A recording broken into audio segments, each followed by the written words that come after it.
말씀 앞으로 초대하십니다. 돈 없이 값 없이 와서 마음껏 먹으라 하십니다. 부르심에 반응해서 나아가는 시간 되었으면 좋겠고 생명의 말씀 우리를 살리는 시간 될 줄 믿습니다. 아침에 이 말씀을 묵상하다가 119편 우리가 이제 묵상하면서 하기 시작하잖아요.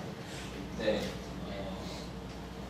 죄송한 말씀인데 119편으로 한 해를 시작할 때 좀 마음에 서운함이 있었어요. 왜냐면 새로운 성경부터 스타트해서 이렇게 그런 거 있잖아요. 없어요? 새해 큐티를 어떤 말씀을 시작한 그런 게 전 있더라고요. 그런데 이렇게 새로운 성경, 예를 들어 뭐 마태복음이나 요한복음 이렇게 한 장의 시작으로 나가면 좋았을 것 같다는 그런 기대감이 있었는데 119편이어서 뭐지? 또 119편은 좋은 말씀인 걸 아는데 제가 요즘 묵상하면서 좀 무시했구나 생각을 했어요. 말씀 한 절 한 절이 이거 그냥 119편 하면 우리가 딱 떠오르는 게 길다 이거잖아요. 그런데 이거를 묵상하는데 오늘 43절에 진리의 말씀이 내 입에 조금도 떠나지 않게 해달라는 그 한마디의 구절이 하루 종일 제 마음을 울렸다고. 말씀이 살아있다. 진짜 하나님 말씀을 어느 한 절이라도 쉽게 여길 수 없겠다. 가벼이 여기면 안 되겠다. 한 절 한 절 진짜 주님의 말씀을 묵상하며 무릎 꿇고 마음으로 받아서 그 말씀을 살아내는 삶을 살아야 되겠다 이런 생각을 계속 했습니다. 여러분들도 오늘 말씀을 묵상하며 좋은 시간이셨죠? 네. 아침마다 말씀을 만나는 여러분 정말 기쁜 인생입니다. 이것이 우리에게 당연하게 되어가고 있죠. 이미 당연하신 분도 계셨고 최근에 다시 이 당연함을 회복하신 분도 계실 텐데 진짜 복된 삶입니다. 네.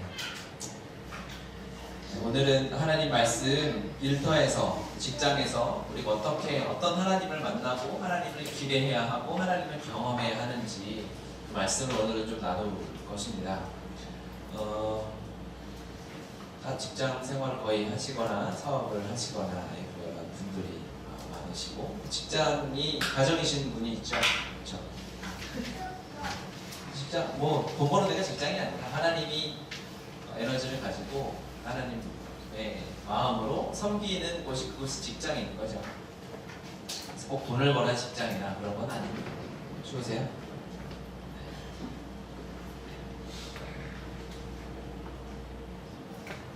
우리가 흔히 예전부터 이제 교회와 직장 생활 같은 이 두 생활을 조금 이제 분리해서 생각하는 경우가 좀 있었죠.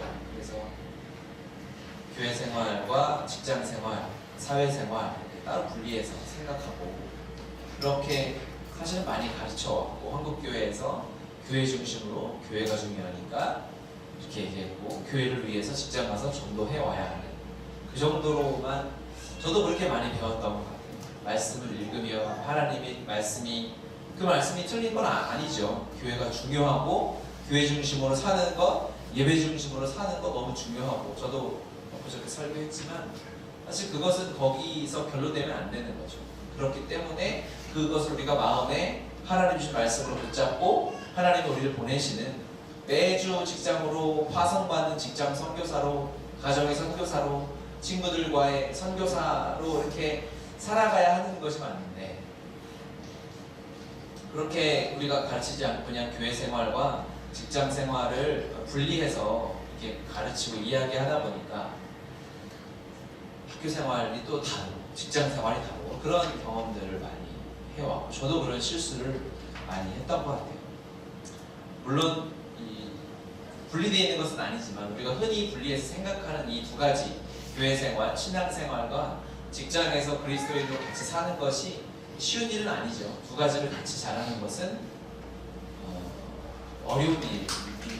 그런 사람 많지 않아요. 그렇지만 그게 분리돼서 생각하는 것 자체가 이미 오류를 범하는 거예요. 교회 생활을 잘하고 직장 생활을 못하고 그런 일은 사실은 있기는 어려운 거죠. 직장 생활은 열심히 잘하는데 교회 신앙 생활은 못하고 그런 게 왜냐하면 우리가 믿는 하나님이 종교가 아니기 때문에 분리될 수 있는 것이 아니기 때문에 종교생활 따로, 사회생활 따로, 가정생활 따로 그럴 수 없지 않습니까? 근데 그렇게 사는 사람들이 제법 많이 있죠. 교회에서 교회생활하는 사람이 있고, 또 직장에서 직장생활하는 사람이 있고, 또 가정에서 또 가정생활하는 사람들이 있어요. 얼마 전에 구속된 그 미디스크 양진호 회장인가요? 네. 네, 그 회장 오늘 다니셨었어요.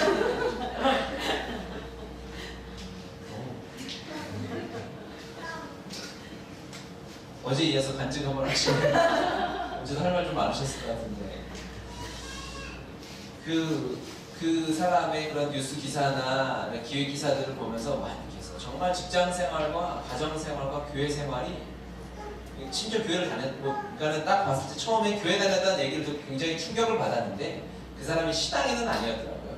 그 사람이 가장 잘 친절하게 모시는 목사님이 있긴 있었어요. 그리고 그 회장이 정말 마음 다해 모셨던 중이 있더라고요. 그러니까 잘 되고 싶었던 거예요. 그냥 교회에서도 복을 빌고 절에 가서도 복을 비는 그런 거여서 교회 목사님이 있었으니까 좀 그렇긴 하지만 그래도 이게 하나님을 믿는 믿음으로 신앙이 있는 그리스도인이라고 보기엔 좀 어려운 부분이 있을 수도 있다는 생각이 좀 그랬지만 가정에서는 너무 친절한 아빠였다는 거죠. 자녀들이 있고 2자녀가 있다고 이렇게 기사가 나왔던 것 같아요. 친절하게 자상하게 생활을 했죠.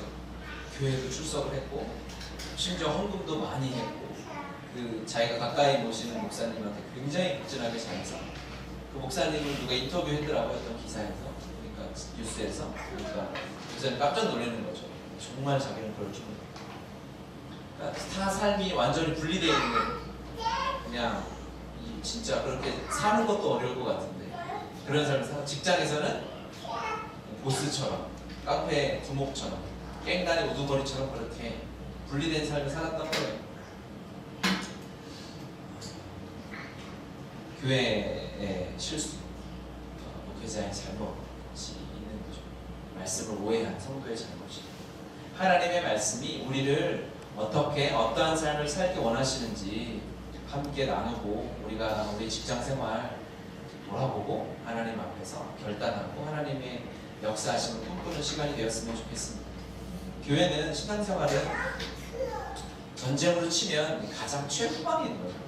우리 여기 모여서 예배하고 기도하는 것은 힘들고 어려운 일이 아니에요. 세상에서 사는 것에 비하면 그렇죠.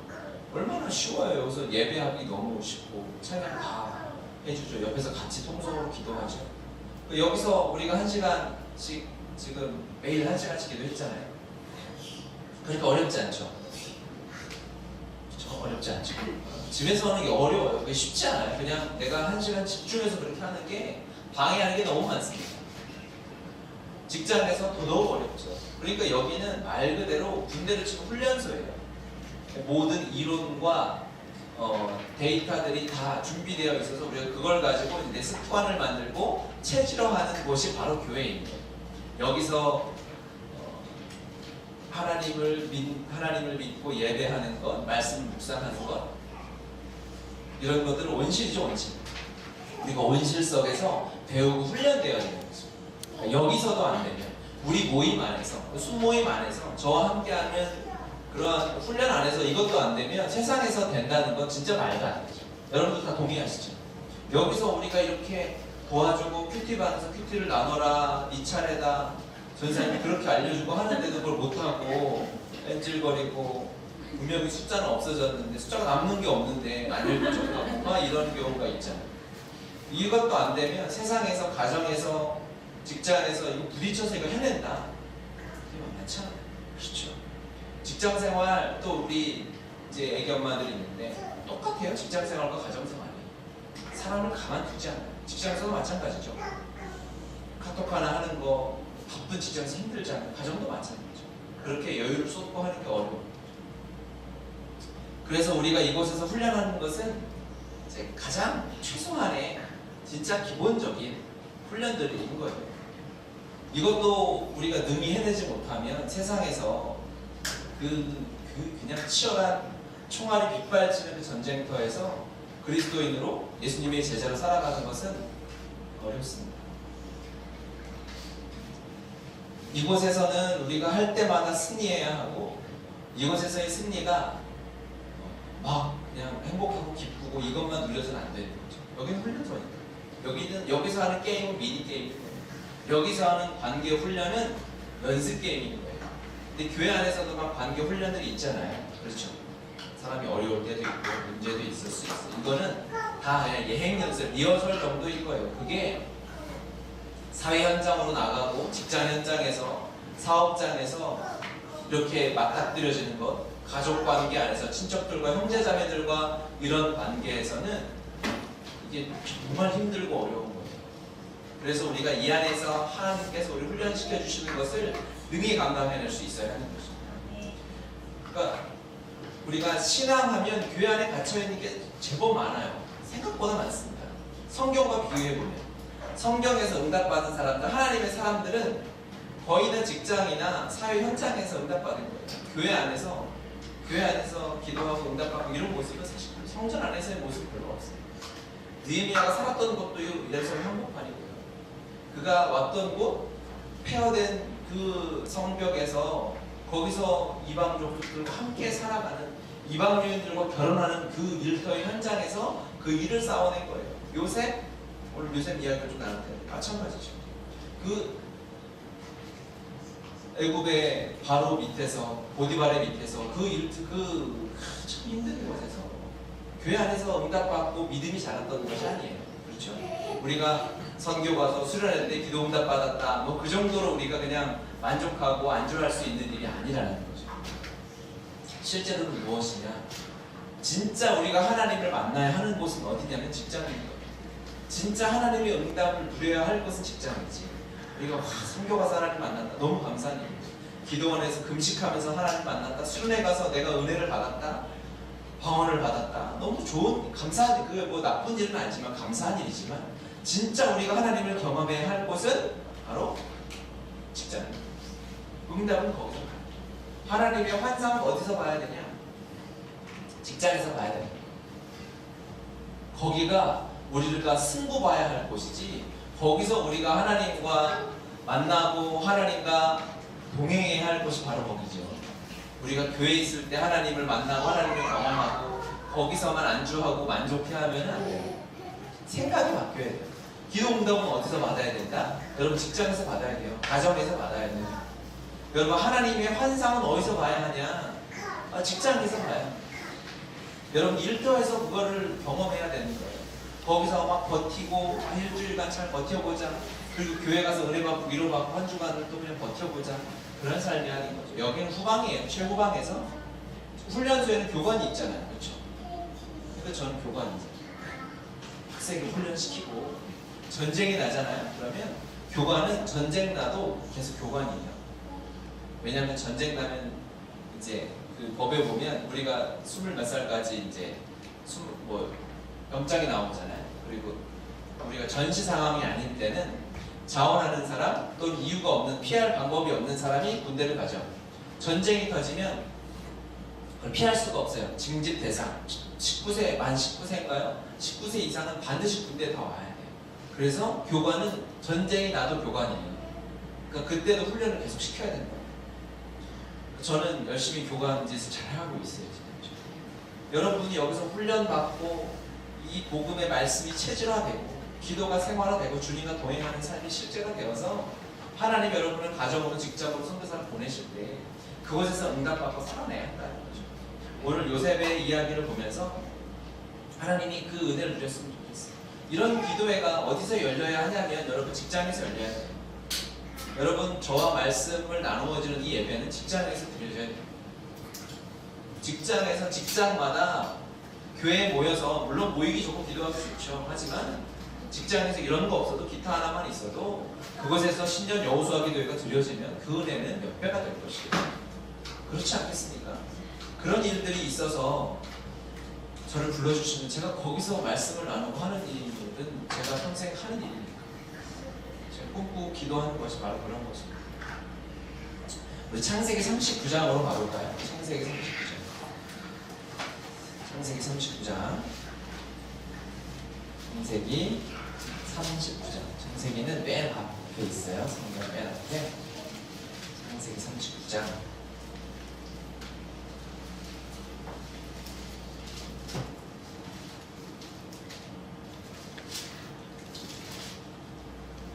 12절입니다. 12절.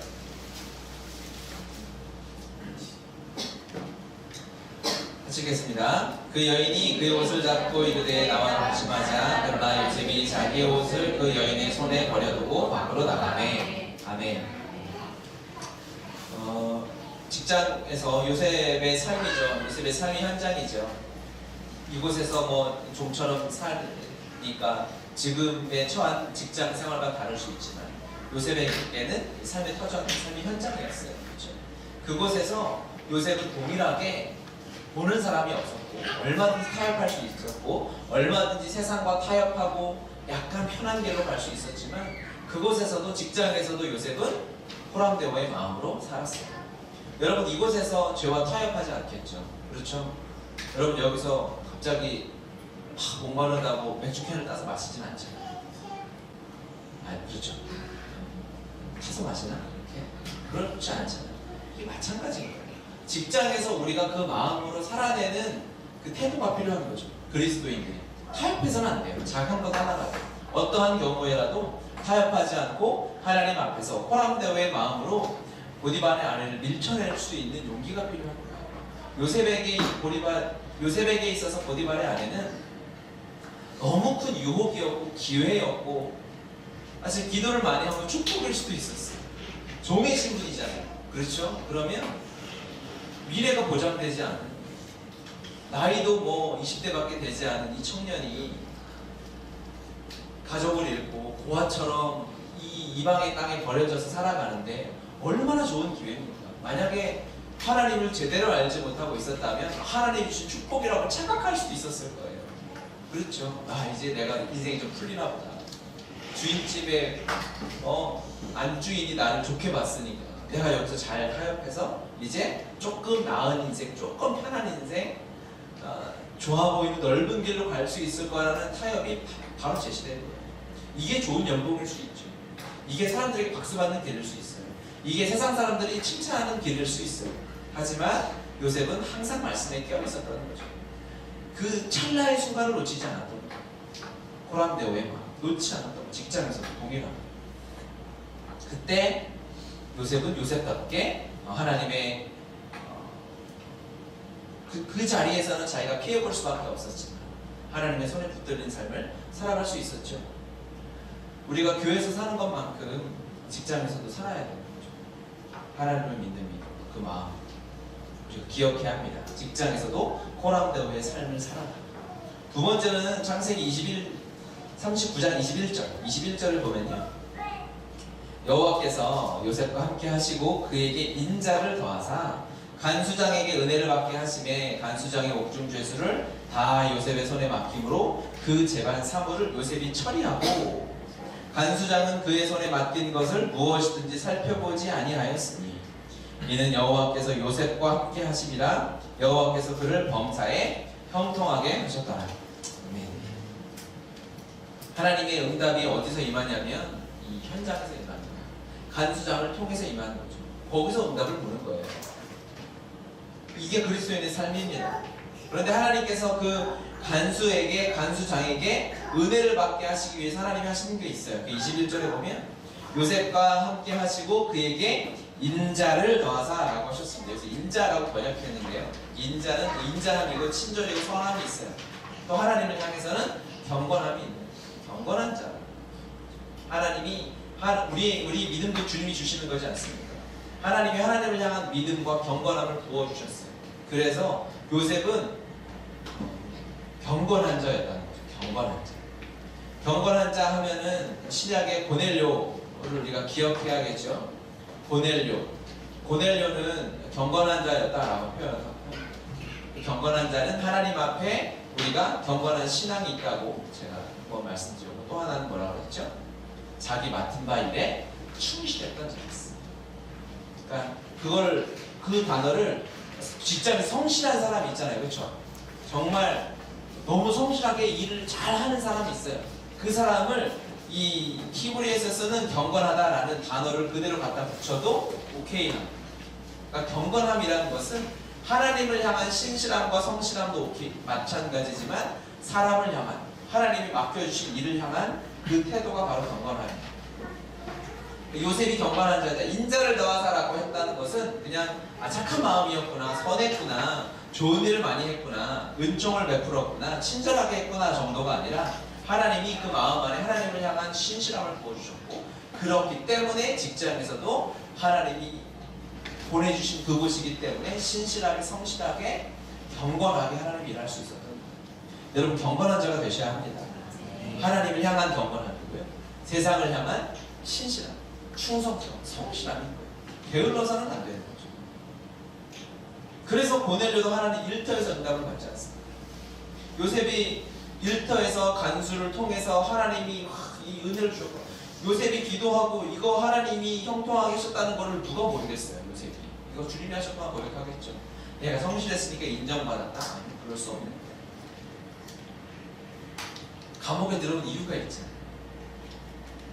그 보디발이 이제 집에 감옥이 있었지 않습니까? 그 집에 간수장이에요. 그러면 요셉이 무슨 죄목을 달고 그 감옥에 들어온 줄 안다. 그러면 간수장이 웬만한 정신이 아니고는 요셉을 모든 죄수를 다스리는 그 총무를 보는 자리로 세울 리가 없어요. 잘못해서 보디발이 알고 너 왜 그랬냐? 그랬는데 성실한데요? 제가 내 부인을 건드렸다는 죄목인 거를 알고도 그렇게 했다는 걸 알면 이거는 간수장이 그냥 한순간에 자기가 더 어려움을 당할 수 있는 거지 않습니까? 그러니까 하나님이 도우시는 거죠. 환경과 상황을 뛰어넘는 응답을 일터 현장에서 보는 거예요. 고넬료 어땠습니까? 고넬료가 하나님 앞에 환상을 본 시간은 언제입니까? 오후 3시경이다 라고 얘기할 수 있죠. 고넬료가 하나님의 응답을 만나 하나님이 환상을 보여주시는데 기도원에서 금식하다가 배가 고파서 헛되게 보여가지고 환상을 본 게 아니라, 고넬료가 환상을 본 것은 그 군대 백부장이 자기 일터에서 하나님 보내주신 그 일터 선교사로, 직장 선교사로 살아가는 그곳에서 환상을 보고, 그리고 어떤 일이 생기죠? 그곳에서 응답을 받으면 여기서 우리가 기도하면서 그냥 우리 안에서 끼리끼리 이렇게 있는 거하고는 차원이 다른 일이 일어나는 거예요. 요셉이 여기서 응답받으면서 뭐가 되죠? 이제 술 맡은 관원장, 떡 맡은 관원장을 섬기는 자리까지 갈 수 있도록 길이 열리는 거잖아요. 그게 어떤 길입니까? 요셉이 그렇게 한 걸음 한 걸음 올라가서 요셉 때문에 온 열방이 살아나죠. 흉년을 버텨내는 거 아니겠습니까? 고넬료가 직장에서 받은 응답이, 고넬료가 일하는 현장에서 받은 응답이 베드로를 통해서 베드로가 이방인에게 선교할 수 있다고 도장을 찍어주는 쾅쾅쾅 심판하는데 가장 중요한 도구가 되는 거죠. 바울이 아무리 준비되어 있어도, 바울이 예루살렘 회의에서 베드로와 야고보의 주제 아래 있었던 그 회의에서 이방인을 향한 선교가 오케이 되지 않았으면 선교의 문이 열릴 수 없었다고요. 그 도구가 누구냐? 고넬료였죠. 그 응답이 어디에서 임했느냐? 기도원이 아니고 호렙산이 아닌 거예요. 이러는 현상이었던 거예요. 얼마나 하나님 앞에 깨어 있었으면 응답이 환상을 직장에서 보냐고요. 여러분 기대하셔야 돼요. 여러분 일하시는 그곳 있죠? 거기서 하나님의 환상을 보시기 바랍니다. 네. 여러분 이 기도 제목이 추가돼야 돼요. 수첩 가져오셨어요? 지금 쓰지 마세요. 지금 들으시고 쓰셔야 돼요. 하나님, 제가 내 사무실에서 내 책상 앞에서 은혜가 임해서 감당할 수 없어서 화장실에 뛰어가서 눈물 날 정도의 응답을 허락하여 주십시오. 여러분 기도가 이렇게 바뀌시길 바라요. 여러분 그곳에서 응답을 보면 역사가 바뀌는 거예요. 완전히 상황이 바뀌어요. 학생들이 학교 현장에서 하나님을 만나고 하나님 앞에 헌신하겠다고 SVM이라고 미국에서 학생 자원운동이 일어나가지고, 그 SVM이라는 학생 자원운동은 학생들이 학교 현장에서 일터에서 일어난 거예요. 그것 때문에 파송된 선교사가 3만에서 10만 정도 되는 거죠. 온 세계 역사를 바꿨어요. 어디서? 기도원이 아니에요. 교회가 아니에요. 일터에. 거기서 여러분 꿈이 달라져요.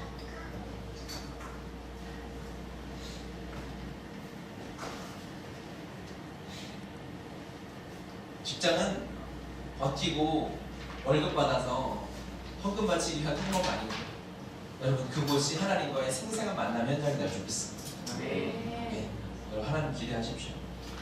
그러기 위해서 23절 한번 더 보겠습니다. 간수장은 그의 손에 맡긴 것을 무엇이든 살펴보지 아니하였으니, 간수장이 뭐라고 했죠? 간수장이 요셉에게 일을 맡긴 거는 점검을 안 할 정도였어요. 요셉이 얼마나 마음에 들게 일을 잘했는지 간수가 살펴보지도 않고 그냥 맡기만 그냥 신뢰해요. 그 정도로 요셉이 열심히 맡겨준 일에 충실했던 자였어요. 어떻게 이렇게 할 수 있었을까요? 요셉은 하나님의 말씀을 제대로 지켰겠죠. 우리를 지금으로 적용한다면 말씀과 기도 타협하지 않았을 거예요. 그리고 하나님 맡겨주신 일 아마 밤잠을 설치며 일을 어떻게든 다 해냈을 거예요. 하나님의 사람이 이렇게 철저한 시간 관리하지 않고 청지기적인 삶을 살지 않고는 하나님의 응답을 줄 수 없어요. 최소한 직장에서 하나님의 응답과 하나님의 축복, 이러한 탁월한 리더십을 발휘하기 위해서는 하나님이 주신 이 시간과 재정과 건강과 이 청지기적인 삶에 대해서 철저하게 깨어서 훈련하고 게으르지 않은 삶을 살아야만 했어요. 여러분 기도 제목에 다 쓰셨죠? 여러분 우리 삶에 이제 게으름은 끝났어요. 할렐루야. 네. 쉬는 시간과 게으른 시간은 차원이 다른 이야기입니다. 쉬는 시간은 정해서 쉬는 거예요. 게으름은 대책 없는 거예요. TV 앞에서, 핸드폰 앞에서 그냥 어디 쇼핑몰 돌아다니면서 그냥 대책 없는 거죠. 그 시간이 계획되어 있으면 문제가 없어요. 할 수 있어요. 하지만 그게 아니라 그냥 힘들다고 귀찮다고 습관적으로 이렇게 내 시간을 내어주면 그 사람은 청지기적으로 하나님이 이렇게 일을 맡겨두고 그렇게 인정받을 수 없어요. 사람에게도 인정받지 못하는데 하나님에게 인정받는다는 게 말이 되겠습니까? 물론 사람이 인정하지 않고 하나님이 인정하시는 경우가 있어요. 하지만 이 경우는 다른 거죠. 이 경우는 당연히 내가 직장에서 직장 상사에게도 그 인간 리더에게도 인정받지 못하고 하나님이 나를 기쁘게 여기실 것이다. 그거는 큰 오산입니다. 그 사람은 믿지 않는 상사니까 무시해도 돼? 아니에요. 큰일 납니다.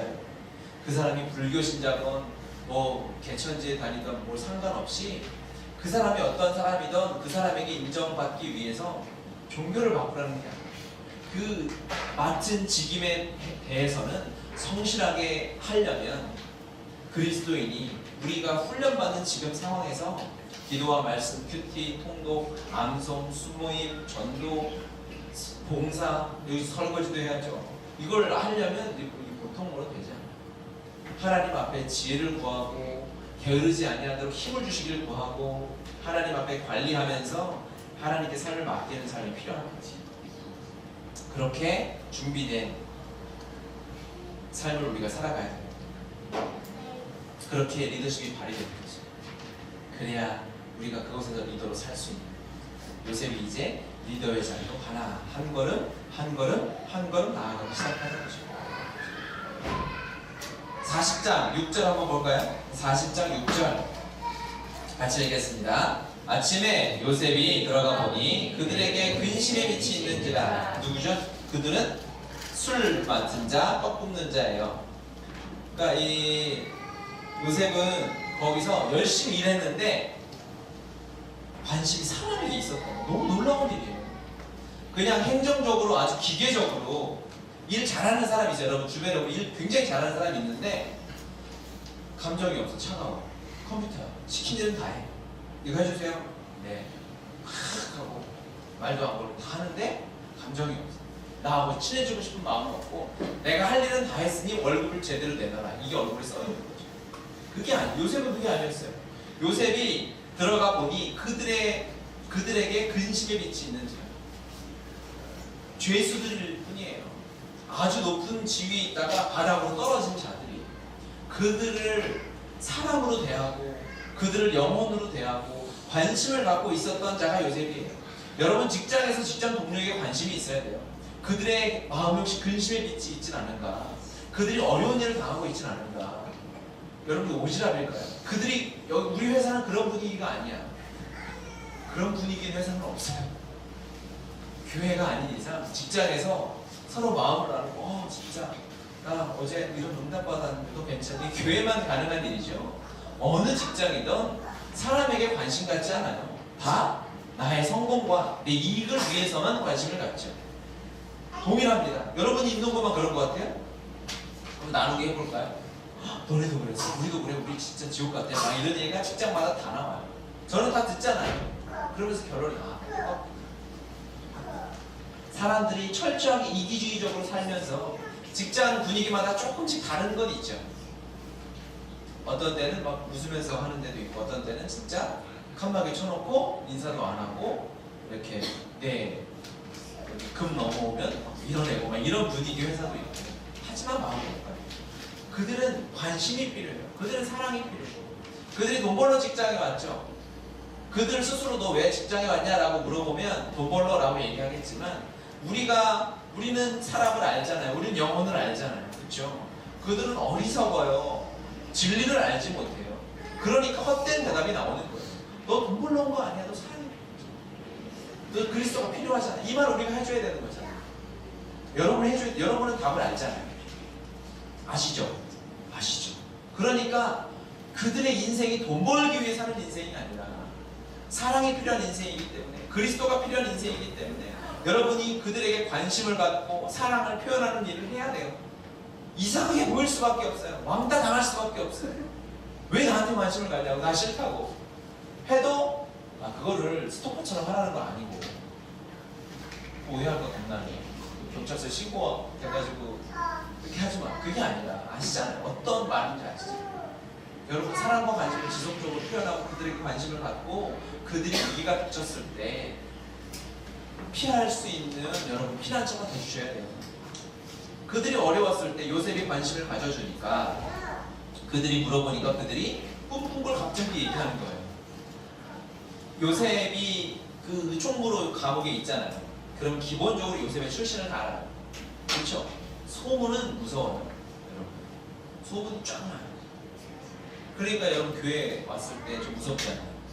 분명히 나는 기도 제목을 한 사람이랑 얘기했는데 다음 주에 가보면 목사님 말 듣고 기도하고 막 이러잖아요. 교회뿐이 아니라 모든 사람이 사는 곳은 다. 요셉의 출신을 알아요. 요셉이 어떠한 신분으로 여기까지, 이 감옥에서 여기까지 왔는지 알아요. 그런데 그 요셉이 와서 말을 걸어주는데, 술 맡은 지금으로 치면 청와대에 근무하던 사람들이 그 팔려온 종 출신 강남 미수봉으로 들어온 죄수에게 자기 고민을 얘기하고 꿈 얘기를 한다. 그만큼 요셉이, 이 한마디에 요셉의 삶이 다 써있는 거예요. 요셉이 정말 사랑으로 대했구나. 사랑으로 그들 섬겼구나. 내가 감옥에 그 총무라고 해서, 간수들의 총무, 그 죄수들의 총무라고 해서 그들을 막대하지 않고 밑에 사람 부리지 않고 청소시키지 않고 정말 그들을 섬겼구나 하는 게 나옵니다. 하나님의 때가 되면 그들이 여러분을 찾게 될 것입니다. 아무리 마음이 닫혀있는 사람도, 아무리 자기가 잘난 것 같은 사람도 마음을 열고 그리스도인들에게 찾아와서 살려달라고 외칠 수밖에 없게 되어져 있습니다. 위로의 통로가 되어 주십시오. 여러분이 가서 그들을 위로해 주시고 사람에게 관심을 갖고 영혼을 품고 살아가는 하나님의 사람들이 되어야 합니다. 그 일은 어디서? 직장에서 이루어져야 됩니다.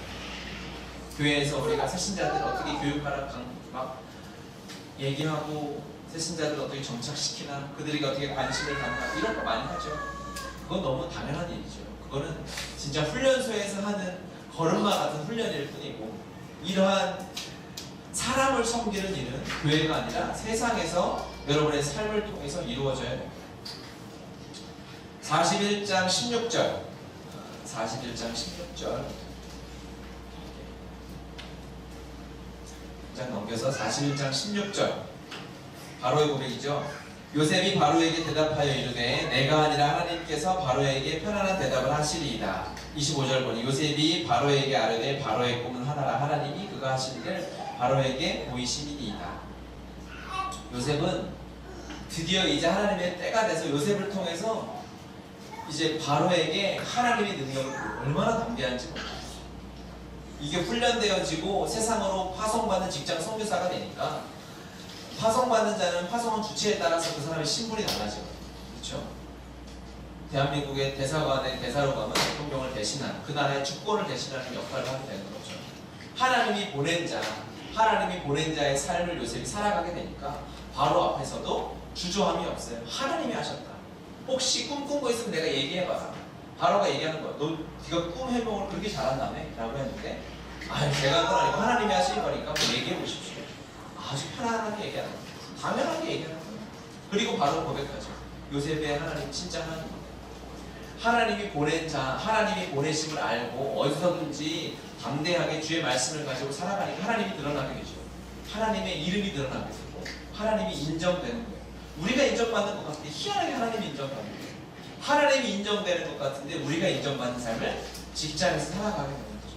우리가 직장에서 인정받으려고 노력할수록 그냥 이상한 데로 빠져들어요. 그런데 우리가 직장에서 하나님의 하나님 되심을 드러내려고 하다 보면은 우리가 어느 순간 인정받게 되어져 있는 거예요. 이게 하나님이 하나님의 사람을 통해서 하시는 방법인 거죠. 우리는 여전히 능력이 없고 할 수 있는 것이 아무것도 없지만 그냥 주님께 순종해서 갔을 뿐인데 하나님께서 나를 막 드러내 주시는 거예요. 네가 한 일이라고 칭찬해 주시고 그 기쁨을 나누어 주시고. 그런데 반대로 내가 여기서 좀 인정받아서 하나님의 이름을 막 드러내고 싶으니까 내가 막 더 열심히 해보고 내 이름으로 내가 어떻게 하려고 노력할수록 일이 잘 안 되고 어려움에 빠지는 일이 많아요. 요셉은 오직 하나님의 이름을 내세우고 나아갔는데 하나님이 드러나요. 41장 38절 이제 바로의 고백을 읽어봅시다. 바로가 그의 신하들에게 이르되 이와 같이 하나님의 영에 감동된 사람을 우리가 어찌 찾을 수 있으리요 하고 요셉이 이르되 하나님이 이 모든 것을 내게 보이셨으니 너와 같이 명철하고 지혜 있는 자가 없도다. 아멘. 이제 요셉 안에 있는 하나님이 완전히 드러나서 불신자들 입에서도 하나님은 하나님의 이름으로 고백하게 되는 일이 일어나는 거예요. 그렇죠. 예수님을 제대로 믿는 사람은 처음에는 되지 않아도 그 길을 굳건히 걸어가면 믿지 않는 사람들도 인정해요. 믿지 않는 사람들도 존중해요. 그리고 결국엔 부탁하고 함께 기도해달라고 요청하는 일들이 계속해서 있는 거죠. 믿지 않는 자들도 결국 찾을 사람은 하나님이죠. 우리는 이 땅에 하나님의 대리자로 살지 않아요. 부모는 하나님의 대리자인 것이죠. 그리스도의 제자는 예수님의 대리자인 거 아니겠습니까? 우리가 그런 삶을 세상에서 살아갈 때 그들이 결국 우리를 찾아서 하나님을 가르쳐달라, 하나님을 알려달라, 하나님이 어떠한 분이신가 기도해달라고 요청하는 삶을 살게 돼요. 중보기도 우리가 여기서 하잖아요. 서로 막 중보하죠. 계속 제가 시키죠. 짧게도 계속 시키고 기도 수첩에 계속 하라고 시키잖아요. 그렇죠? 연습하는 거예요. 이게 가짜는 아니고 이거 중요한 일이에요. 우리끼리 사랑해야 돼요. 하는데 이 삶이 어디서 직장에서 이게 실제로 현장에서 이루어져야 되는 현상인 거예요. 즉 부장이 와가지고 야 탕미실로 와라 커피 한잔 하자. 오늘도 맥주 한잔 건배하면서 기도 제목 라고 이야기하는 삶이 너무 당연한 삶이에요. 직장의 대장은 누굴까요? 여러분 회사가 왜 세워졌을까요? 사업장이 왜 세워졌을까요? 하나님이 그걸 허락하셨다면 하나님 허락하신 이유가 있는 거예요. 그렇죠? 하나님이 하나님의 뜻과 목적이 있어서 그걸 허락하셨지 그것이 오늘 많이 기업이 이윤 창출을 위한 목적 아니에요. 그걸 하나님 허락하신 이유가 없어요. 세상 사람들이 잘못 쓰는 거죠. 고기를 맛있게 썰어 먹으라고 칼이란 거를 발명하도록 하나님이 능력을 주셨는데 그거를 잘못 써서 사람을 해하는 일로 썼을 때 그 칼을 허락하신 하나님을 우리 손가락질할 수 없잖아요. 이건 잘못된 거죠.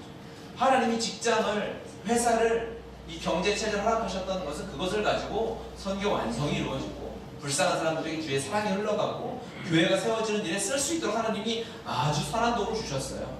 그렇죠?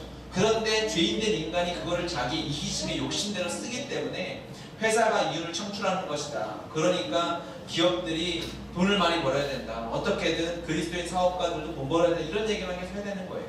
그럼 말도 안 되는 썩어빠진 생각을 가지고 있는 그리스도인 사장들이 많으면 이 나라는 소망이 없는 거죠. 그게 아닌 거예요. 그게 아닌 거예요. 하나님이 왜 그곳으로 우리를 보내셨는가? 그곳에서 우리로 말미암아 불신자들의 입에서 하나님의 하나님 뜻을 드러내기 위함입니다. 우리가 그 회사를 허락하신 분이 하나님이세요. 우리나라 경제법상으로는 하나님이 뭐 주식을 가지고 있다거나 그러진 않지만 하나님이 주인이시죠. 하나님이 거기에 그러면 하나님의 권한을 위임받아 하늘과 땅의 모든 권세를 우리에게 주셨는데 그렇죠. 그것을 위임받아 있는 그 직장에 거하는, 직장에 살고 있는 파송받은 내가 직장에 영적인 책임자라는 생각을 가지고 있어야 돼요. 영적인 CEO는 나다. 거의 여기까지 와서 이제 아멘 한번 했어야 되는데, 여러분 직장에서의 영적인 CEO는 여러분입니다. 네. 내가 사업을 하고 있으면 너무 당연한 거, 그거는 아멘을 100번 정도 해야 되고, 내가 그냥 일개 직원이라, 사원이든 부장이든 내가 이사든 그냥 직원이라도 거기에서 하나님의 이 부르심을 받고 이 진리를 깨달으면 하나님 날 거기 보내셨구나, 영적으로 사람들을 케어하고 기도하고 섬기라고 날 보내셨구나 깨달으면 회사 직책은 낮아도 그곳에서 내가 영적 리더십을 가지고 최소한 영적인 부분에서 그들을 섬기고 케어하는 일을 준비하고 요셉처럼 섬길 수 있어야 돼요. 결국 요셉이 종의 자리에서, 간수의 그냥 죄수들의 총부의 자리에서 전심을 다해 섬겼을 때 하나님이 모든 영적 권한을 요셉에게 주셔서 요셉이 다스리는 권한을 통치하고 하지 않습니까? 제가 경험했던, 속했던 모든 공동체의 원리는 다 그랬어요. 제가 얘기했었죠. 학교에 있을 때, 기독교 연합 회장 할 때 하나님이 당연히 그 권위를 제게 주셨어요. 저는 그렇게 믿고, 제가 학교 갈 때 총장보다 제가 훨씬 더 높은 사람이라는 그런 이상한 믿음을 가지고 다녔어요. 실제로 군에 있을 때 이등병일 때 제가 믿음이 있으니까 아무리 고참들도 힘들고 어려울 때 저에게 상담을 했어요. 저는 항상 기도하고 말씀 보고 아무리 밤을 새고 근무해도 주일날 예배하고 성가대 봉사하고 하는 거를 군대에서도 쉬지 않았거든요. 그러니까 그들이 힘들고 어려울 때, 여자친구가 고무줄 거꾸로 신었을 때, 아버지 가정이 어려워졌을 때, 아직도 그 장면이 저는 기억이 나요. 제 위에 상병 한 명이 나이가 많아, 미국에 공부하다 들어와가지고 가정이 완전히 박살났어요. 아빠는 아버지 호텔에서 살고, 엄마는 집을 나가고, 힘들고 어렵고 돈은 많은데 너무너무 어려운 거죠. 나이는 저보다 제 기억에 한 3, 4살 이상이 많았어요. 와서 그 어려움을 이야기하고 제가 기도하겠습니다. 영적 리더십을 우리가 가지고 있어요. 우리 위치를 잘 알아야 돼요, 여러분. 여러분은 일개 직원이 아니에요. 여러분 거기 알바를 한다고 거기서 일개 알바생이 아니라고. 하나님 여러분을 그곳으로 보내셨을 때는 영적 권위를 전부 주고 보내신 줄 믿으시기 바랍니다. 아멘. 그리고 그렇기 때문에 우리가 영적 리더십을 가지고 그곳에서 영적으로 그것을 다스리고 통치해야 돼요. 선포해야 돼요. 하나님의 통치가 내 직장에 임하도록, 사업장에 임하도록 통치하고 다스리고 선포를 해야 합니다. 내가 회사가 큰 빌딩 안에 속해 있다, 그러면 거기서 내가 리더인 거예요. 내가 주인인 거예요. 그러니까 하나님의 통치를 다스려야 돼요. 사람을 살펴야 돼요. 혹시 힘들진 않을 거야. 내 그늘 안에 있는 거예요. 여러분의 그늘, 여러분의 지경이 어느 만큼입니까? 하나님이 그곳을 보내셨으면 그냥 내 삶도 힘들고, 우리 교회도 힘들고, 우리 가정도 힘들고, 근데 오지랖 떨지 말고 여기서 살아야 되겠다, 그렇게 생각하면 안 돼요. 그럴 때 그곳에서 하나님이 온다고. 여러분 그곳이 여러분의 교회예요. 여러분 거기서 교회를 하십시오. 여러분 거기서 하나님의 응답을 보세요. 거기서 하나님의 환상을 보세요. 그리고 그곳에서 하나님이 선교 역사의 흐름을 바꾸는 걸 경험하시기 바라요. 여러분의 삶의 가장 큰 물줄기는 어디서 응답을 받아야 하느냐? 여러분 책상 사무실에서 응답 받아야 돼요. 기억하십시오. 그래서 거기서 큐티했으면 좋겠다라고 제가 얘기하는 거예요. 거기서 하나님을 묵상하고 하나님을 섬기고 종으로 팔려가도 말씀 앞에 깨어있었던 요셉처럼 내가 직장에서, 사업장에서 그 돈이 오가고 성공이 오가고 남들보다 잘 되고 싶은 그런 세상의 논리가, 황제의 논리가, 세상의 논리가 판치는 그곳에서 그리스도인으로 철저하게 살아내야 하는 거예요. 그곳이 교회가 되어야 해요. 그곳에서 더 신실하십시오. 그곳에서 더 성령 충만하십시오. 할렐루야. 우리 그걸 꿈꾸시기 바랍니다. 우리 함께 기도하고 찬양하고 기도할 건데, 우리 함께 기도해.